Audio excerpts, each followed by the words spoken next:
Assalamualaikum warahmatullahi wabarakatuh. Salam sejahtera untuk semuanya. Saya Dr. Hasto, Kepala BKKBN.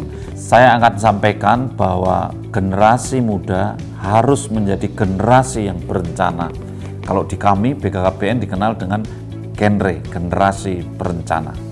Negara sangat mengharapkan bahwa generasi muda menjadi generasi yang berkualitas karena menjadi tumpuan masa depan bangsa. Terlebih kita menghadapi 100 tahun Indonesia Merdeka, tahun emas dan generasi emas. Kita tahu jumlah penduduk remaja atau pemuda besar sekali. Di seluruh dunia 1,8 miliar.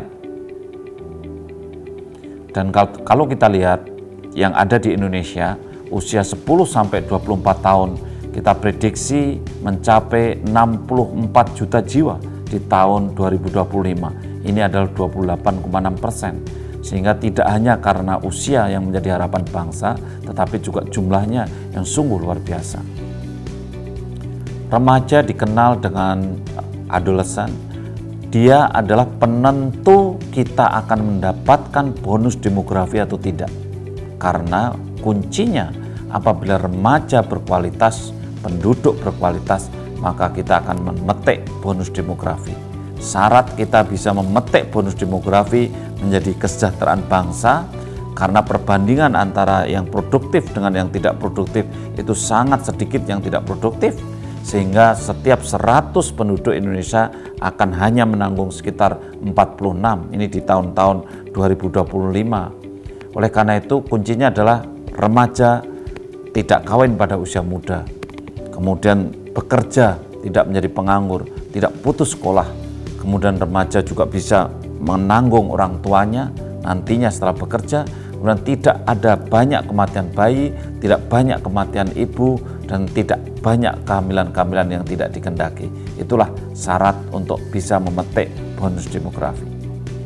Oleh karena itu, Bung Karno mengatakan apabila ada 1.000 orang tua bisa mencabut Semeru dari akar-akarnya. Tapi ingat, kalau ada 10 pemuda, maka bisa mengguncangkan dunia.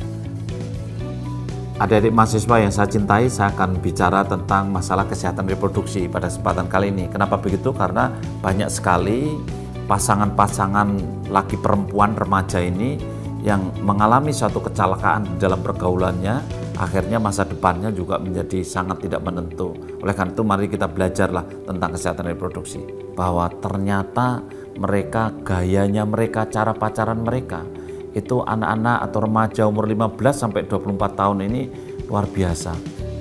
Ada yang mencium, ada meraba-raba, kemudian menyentuh dan seterusnya. Banyak sekali yang mereka sudah sangat dekat cara berpacarannya. Sehingga pacaran seperti ini memang sangat membahayakan bagi munculnya emotional sex yang susah dibendung. Coba kita lihat, 81,4% mereka berpegangan tangan, kemudian 40,4% mereka berpelukan. Ini kan mendekatkan diri kepada situasi di mana laki dan perempuan itu memang bisa mudah terangsang emotional sex-nya. Ini menunjukkan bahwa emotional sex itu bisa tidak terbendung. Maka nasihatnya jangan mendekati zina, karena dekat saja sudah susah dibendung kalau sudah terlanjur seks emosionalnya tinggi. Oleh karena itu kita lihat di data ini, anak-anak yang usia 11-14% saja sudah 6% yang melakukan hubungan seks. Kemudian yang usia 15-19 tahun itu sudah lebih besar lagi. Antara laki-laki dan perempuan, ini laki-laki jauh lebih banyak daripada perempuan. Dan kemudian yang 20-24 tahun juga bisa dilihat di tabel. Tetapi yang perlu kami garis bawahi bahwa hubungan seks di bawah usia 20 tahun adalah hubungan yang sangat berisiko. Dan kalau kita lihat maka 74% pria itu sangat berisiko, kemudian 50% lebih perempuan itu menjadi sangat berisiko karena sudah hubungan seks di bawah usia 20 tahun. Adik-adik mahasiswa yang saya cintai, dari akibat semua itu pergaulan yang bebas, kemudian juga pergaulan yang berisiko, maka kemudian ada kehamilan-kehamilan yang tidak dikehendaki. Ini sungguh sangat menyedihkan. Dan kejadian ini banyak terjadi di desa, tidak hanya di kota. Dan di seluruh Indonesia sebetulnya angkanya masih bisa mencapai 17/100 kehamilan rata-rata tidak dikehendaki secara menyeluruh. Iya. Ini yang kemudian memprihatinkan. Kalau kita lihat dampak dari kehamilan yang tidak dikehendaki itu sangat luas sekali, macam-macam. Mulai dari kemudian ada kematian ibu, ada kematian bayi, kemudian juga ada stunting, dan banyak sekali yang kehamilan yang tidak dikehendaki ini ujung-ujungnya menjadikan kualitas SDM yang sangat rendah. Di samping itu, kita perlu tahu bahwa kehamilan pada usia yang sangat muda ini sangat berisiko bagi proses persalinan itu sendiri. Karena Allah SWT, Tuhan yang Maha Kuasa, itu menciptakan ukuran panggul sebetulnya persis dengan ukuran kepala bayinya kalau usianya sudah di atas 20 tahun. Sehingga kalau misalkan nikah kurang dari 20 tahun, ukuran panggulnya, diameternya itu belum sampai 10 cm. Tetapi diameter kepala bayi itu diameternya 9,8, 9,7 cm, 9,9. Sehingga kalau diameter panggulnya belum mencapai ukuran yang cukup, maka berbahayalah. Bisa macet persalinannya, tidak lahir, bayinya bisa mati di jalan kelahir, dan ibunya juga bisa terjadi perdarahan. Ini gambar adalah menunjukkan bahwa kalau terjadi proses persalinan yang dipaksa karena ukuran tidak matching tadi, maka robeklah jalan lahir dan bisa menimbulkan perdarahan. Itulah risiko kawin pada usia muda. Dan juga ada satu risiko yang perlu kita pertimbangkan. Mereka yang kawin pada usia 20 kurang, mereka ini sebetulnya tulangnya masih tambah panjang dan tambah padat. Begitu umur 16 tahun hamil, maka kemudian dia tidak panjang lagi tulangnya dan tidak padat lagi tulangnya, sehingga mereka jadi pendek. Dan mereka kalau sudah tua mudah bungkuk badannya karena tulangnya kropos.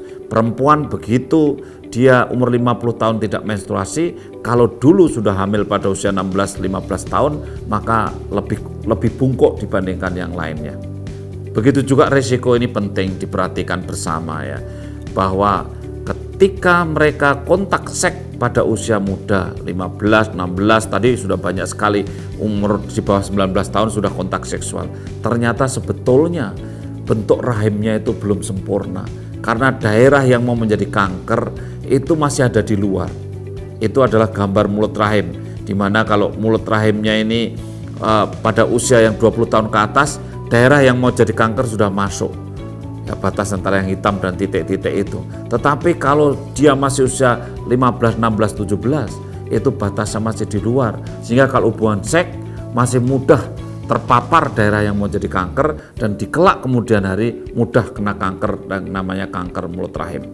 Tentu saya berharap adik-adik mahasiswa yang sekarang usianya sudah 20 ke atas, saya berharap Anda belum kontak seksual, harapan positif saya. Yang kedua, tentu Anda tidak akan hamil sebelum usia 20 tahun, karena saya percaya Anda sekarang menempuh studi, dan saya berharap Anda yang perempuan nikahnya 21 tahun, dan yang laki-laki nikahnya 25 tahun. Adik-adik mahasiswa yang saya cintai, ada beberapa hal yang penting juga untuk diketahui yang terkait dengan gangguan kesehatan, khususnya gangguan kesehatan reproduksi. Yang pertama untuk laki-laki. Banyak laki-laki yang tidak menyiapkan diri dalam rangka nanti akan membentuk keluarga, sehingga dia setelah berkeluarga ternyata repot. Karena apa? Ternyata tidak bisa punya keturunan hanya karena perilaku kesehatannya yang tidak bagus selama masih menjadi remaja sebelum nikah. Mereka yang banyak konsumsi alkohol, bahkan narkotika atau perokok berat, maka memang spermanya pun berat. Dia tidak sehat, tidak menjadi sperma yang berkualitas bagus, sehingga sering sulit hamil istrinya, atau bahkan juga ada kelainan-kelainan pada kehamilan itu. Ini contoh bahwa laki-laki pun punya masalah ketika dia hidupnya tidak sehat, perilakunya tidak sehat. Perempuan memang lebih banyak. Saya akan cerita lebih banyak perempuan di sini. Yang pertama, perempuan yang nyeri pada saat haid, ini menjadi perhatian serius juga. Nyeri yang tidak normal definisinya adalah apabila mereka dalam keadaan haid tidak bisa lagi melakukan aktivitas, yang harusnya kuliah menjadi tidak masuk kuliah. Ini menjadi yang sudah patologis namanya, sudah tidak normal. Gejala ini bisa ditengarai ada penyakit namanya endometriosis, sehingga ini juga menjadi satu perhatian penting di dalam menyiapkan kehidupan berencana, kehidupan keluarga, untuk berumah tangga dan mempunyai keturunan. Karena sering juga keturunan menjadi bermasalah ketika kita nyeri pada saat haid, sulit hamilnya dan seterusnya. Yang kedua, kita juga harus paham bahwa sebetulnya perempuan ini juga mudah terganggu siklusnya. Ada perempuan yang kelebihan hormon androgen, dan ini nampak di usia-usia mahasiswa, usia-usia remaja. Dia perempuan, remaja, mahasiswa, tetapi mohon maaf ini memang jerawatnya banyak, kemudian bulu-bulunya itu lebih besar, kemudian juga kulitnya mohon maaf juga agak kasar-kasar sedikit, kadang-kadang berkumis sedikit, itu tipis-tipis sedikit itu. Nah, ini adalah tanda kelebihan hormon androgen. Memang sudah selayaknya ini direncanakan untuk kemudian nanti pada saat ingin berumah tangga juga gangguan ini sudah hilang, dan ini bisa diatasi dan tidak sulit mengatasinya. Sehingga dengan diatasi maka kulitnya menjadi halus, kemudian jerawatnya hilang dan kesuburannya bagus besok di kelak kemudian hari ketika mau masuk di rumah tangga. Juga saya sarankan kepada para remaja ini, banyak remaja-remaja yang takut gemuk, kemudian pingin langsing selangsing-langsingnya gitu ya. Akhirnya dia olahraga yang berlebihan olahraganya, akhirnya sampai kurus badannya itu. Ini juga tidak benar, karena perempuan ini butuh lemak ya. Perempuan ini butuh lemak sehingga dia butuh telur yang baik, karena telurnya itu sangat tergantung dari lemaknya. Kalau mereka olahraga yang sangat keras, akhirnya juga terjadi namanya amenore, tidak menstruasi. Maka atlet-atlet perempuan yang terlalu berlebih berolahraga, maka kemudian akhirnya tidak menstruasi. Ini juga menjadikan kualitas reproduksinya menjadi menurun. Ada juga perempuan-perempuan yang kurang menjaga kebersihan, sehingga akhirnya ada keluhan keputihan berkepanjangan. Ingat bahwa kesehatan reproduksi perempuan untuk menjaga supaya nanti pada saat hamil itu kemudian menjadi kehamilan yang sehat, maka tidak boleh ada infeksi, bermacam-macam infeksi. Kita tahu banyak infeksi yang membuat kelainan-kelainan pada bayinya. Nah, inilah contoh-contoh gangguan kesehatan reproduksi yang sebetulnya sangat bisa diatasi. Oleh karena itu, saya sarankan mahasiswa adalah usia strategis dan usia yang menjadi andalan kita untuk menjadikan kehidupan yang lebih baik di kelak kemudian hari. Siapkanlah kehidupan di masa akan datang ini dengan kesiapan yang baik, dengan perencanaan yang baik. Jagalah jangan sampai banyak terkena infeksi, jagalah kebersihan, jagalah lingkungan, jagalah pergaulan. Ini adalah hal yang sangat penting sekali. Ya, terakhir kepada adik-adik saya, anak-anak saya, remaja dan mahasiswa, saya percaya Anda belum mau nikah ya, tetapi Anda boleh berkunjung ke web Siap Nikah yang miliknya BKKBN, web siapnikah.org, atau Anda memfollow di Instagramnya. Di sana bisa berdiskusi juga tentang kesehatan reproduksi secara lebih dalam. Dan pastikan hidup Anda adalah hidup yang berencana. Anda adalah remaja berencana, karena berencana itu keren.